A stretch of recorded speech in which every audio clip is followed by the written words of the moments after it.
Après 14, après 15 ans de ministère, il dit le bien que je veux faire, je n'arrive pas. Mais le mal que jaillit, il y a d'autres personnes, il est là à faire le mal, il est là en train de voler, mais il n'aime pas voler. Il est là en train de faire l'impudicité, mais ce n'est pas sa volonté. Mais il se retrouve quand même là, en train de mentir dans le mensonge. Il y a certaines choses qu'on est en train de faire, ce n'est pas notre volonté, Isaac. Et nous devons libérer la bonne volonté. Et l'apôtre Paul pouvait crier, qui me délivrera?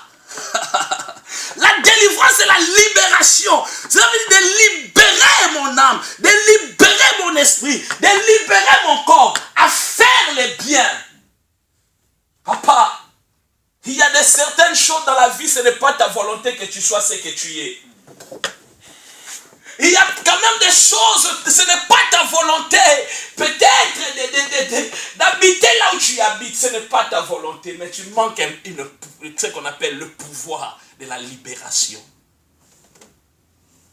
Je vais quand même étudier, mais je sens le contraire. Quand je vais étudier, c'est la fatigue qui vient. Quand je vais étudier, mais qui me délivrera de ces choses? Le bien que je veux faire, je n'arrive pas. Je veux bien. J'ai la volonté. Mais je n'arrive pas. Mais le mal que jaillit. Comment quelque chose que tu haïs peut avoir le dessus sur quelque chose que tu aimes?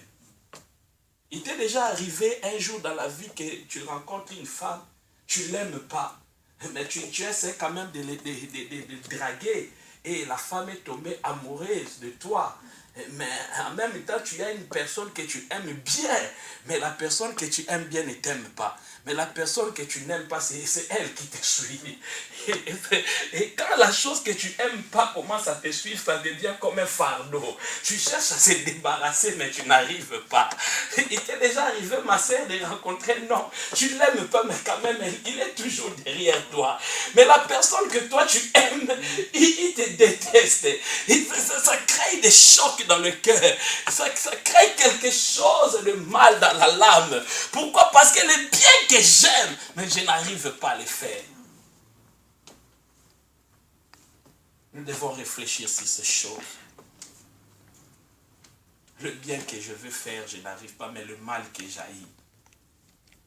Il m'est arrivé un jour, je n'avais pas envie de tromper, mais je devais tromper quand même. Ce n'était pas ma volonté, mais j'ai trompé. Sincèrement, je me suis dit, je ne devais pas le faire parce que ce n'était pas ma volonté. Mais il y avait une puissance qui était au-dessus de moi qui m'a poussé de tromper. La volonté, il faut libérer la volonté. Et quelle volonté on peut libérer? L'apôtre Paul, qui me délivrera? Il y a certaines personnes, ils ont de bonnes volontés, mais ils doivent être délivrés. Tu as de bonnes volontés de faire de grandes affaires. Tu as de grandes volontés de créer des entreprises. Tu as une grande volonté de faire un grand ministère. Mais ce que tu aimes, ce n'est pas ce que tu vis. Tu vis le contraire de ce que tu désires pas. Qui me délivrera? Je crois qu'aujourd'hui, nous allons quand même avancer avec cette réflexion. En prenant un verset biblique et à partir de ces versets bibliques, nous allons voir des personnes qui étaient déterminées à faire quelque chose et ils ont pu à faire. Et c'est très important. Prenons nos Bibles dans le livre des 2 Rois.